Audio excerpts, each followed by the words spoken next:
Hi అండి, నేను మీ Vandana. Welcome back to my channel. Today special వచ్చేసి సోరకాయ ఫ్రై అండి. సోరకాయ కూర కూడా వండుకోవచ్చు. నేనైతే ఫ్రై అయితే చేసినండి. ఫ్రై ఎలా చేసుకోవాలో ఒకసారి ఈ వీడియోలో అయితే చూసుకున్నానండి.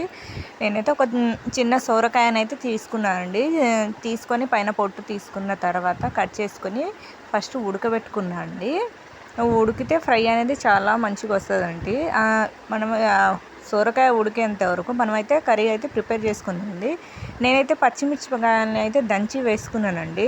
పచ్చిమిరపకాయ, ఒక చిన్న టమాటా, మెంతి కూర, కరివేపాకండి. మెంతి కూర అనేది మీ ఆప్షనల్ అండి.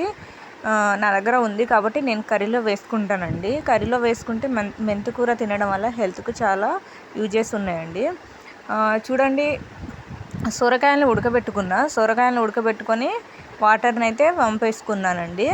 ఇప్పుడు స్టవ్ పైన కడాయి పెట్టుకొని అందులో 3 స్పూన్ల ఆయిల్ని అయితే వేసుకున్నానండి. ఆయిల్ వేసిన తర్వాత అందులో పోపు గింజలు చిటపటలాడిన తర్వాత కరివేపాకు, పచ్చిమిర్చి వేసి బాగా వేగనిచ్చినండి. పచ్చిమిర్చి అంటే నేను దంచి వేసుకుంటున్నానండి.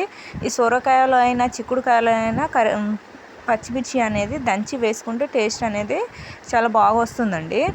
అందులోనే మెంతికూర, అల్లం పేస్ట్ అయితే వేసి కలుపుకున్నానండి. ఇవన్నీ వేగనిచ్చినండి. ఇవన్నీ వేగిన తర్వాత అందులో కొంచెం అయితే పసుపు అయితే యాడ్ చేసుకున్నానండి.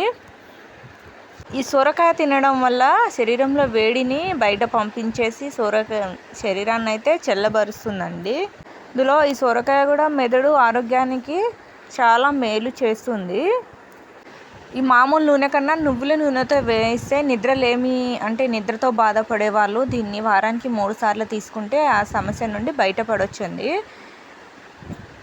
ఇవన్నీ నేను వేసుకున్నవన్నీ మగ్గిన తర్వాత అందులో అయితే టమాటా వేసి పైనుండి ఉప్పు అయితే చల్లుకున్నానండి. ఎక్కువ నేను టమాటా పైనుండి ఉప్పు చల్లుకుంటే ఏమవుతుందంటే టమాటాలు అనేవి తొందరగా మగ్గుతాయండి. ఈ మూత్రనాళాల సమస్యలు, మలబద్ధకం సమస్యలు, గ్యాస్, ఆస్ట్రిక్ అవన్నీ ఉన్నవాళ్ళు సోరకాయని తింటే హెల్త్కి చాలా మంచిదండి. చూడండి, టమాటాలు అయితే మగ్గినాయండి. టమాటాలు మగ్గిన తర్వాత అందులో నేను ఉడకబెట్టి పక్కన పెట్టుకున్న సోరకాయలను అయితే వేసి వేగనిచ్చినండి. అవైతే సోరకాయలు వేసిన తర్వాత ఒక 2 మినిట్స్ అయితే కంపల్సరీ అందులో మగ్గనివ్వాలండి. ఎందుకంటే మనం అంతకుముందు ఈ టమాటా అవన్నీ సొరకాయలకి మంచిగా పట్టాలండి. చూడండి ఎంత మంచిగా ఉన్నాయో. కలర్ కూడా కొంచెం చేంజ్ అయిందండి.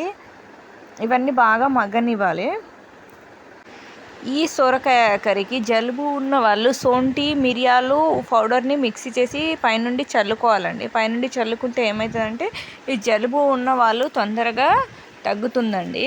నేను ఇందులోనే కొంచెము ధనియాల పౌడర్ వేసానండి. ధనియాల పౌడర్ వేసి తర్వాత కొత్తిమీర చల్లుకొని స్టవ్ అయితే ఆఫ్ చేసుకున్నానండి. మీకు ఇంకా కావాలంటే కొంచెం వాటర్ కూడా వేసుకోవచ్చు. నాకైతే అవసరం లేదు, ఎందుకంటే ఆల్రెడీ నేను ఉడకబెట్టి వేసుకున్నాను కాబట్టి ఆల్రెడీ సొరకాయలు అనేది మగ్గినాయండి. తర్వాత మూత పెట్టుకొని 10 మినిట్స్ తర్వాత సర్వ్ చేసుకోండి.